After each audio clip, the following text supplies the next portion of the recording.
Good morning, and welcome to the Black Mesa Transit System. Few works have changed the face of how the FPS genre is perceived. Doom, Call of Duty, Halo, Navy SEALs, weapons for mass destruction.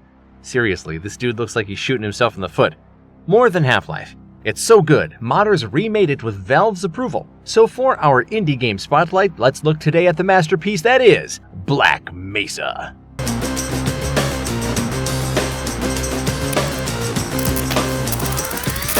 In the year of our Lord 2022, plenty of ancient games have been reviewed for a new audience, taking advantage of all of the technological advancements that have been made over the past several decades. Resident Evil is at the front of this gravy train, with all but the last 3 games in the series being given this treatment. There's also the HDification of Shadow of the Colossus, Crash Bandicoot and Spyro, and perhaps most notably, Final Fantasy VII.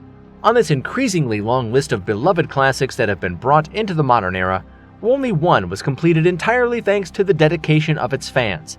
I am, of course, talking about Black Mesa, the independent remake of Valve's first entry in the Half-Life series. So don your hazardous environment suit, grab your trusty crowbar, and let's get to work.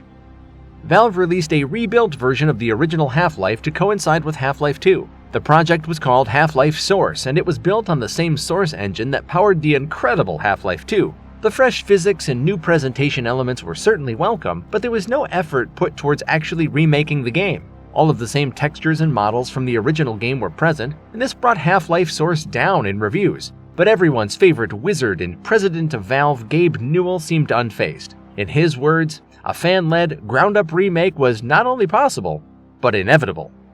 And right he was. 2 such fan projects were launched that same year, the Leak-Free mod and the Half-Life Source Overhaul project. When the 2 projects discovered their similar goal, they joined forces to create what would then be called Black Mesa Source. Valve, not wanting users to mistake the unproven project as something that was approved by the company, quote, politely asked them that they remove the source from the title. Following this action, the 13-person team iconically and appropriately named themselves the Crowbarred Collective and got down to business remaking an incredibly influential FPS.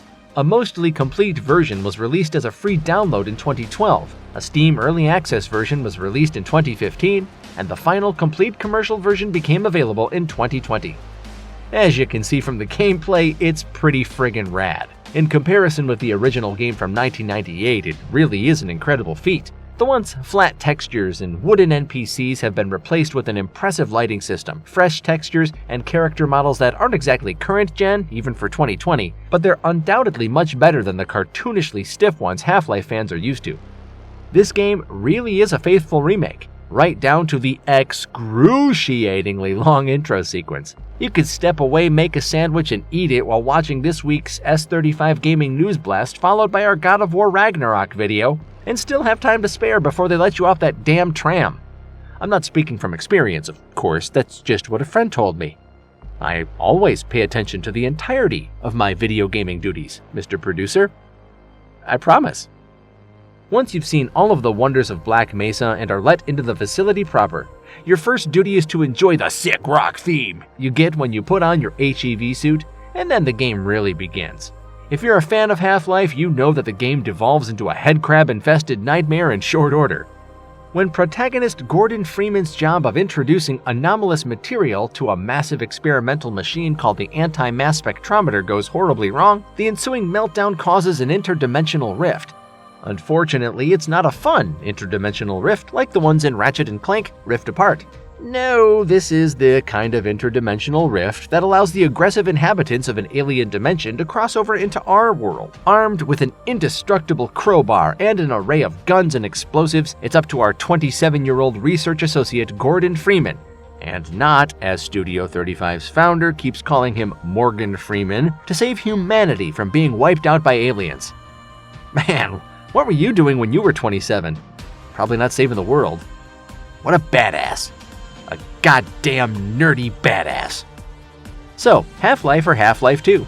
Which is best? The real answer is Half-Life. Let us know in the comments, but remember to be nice. And while you're here, why don't you check out our The Story Behind Resident Evil 2? And stay tuned for our upcoming acclaimed game retrospective on the Dark Pictures anthology Man of Medan.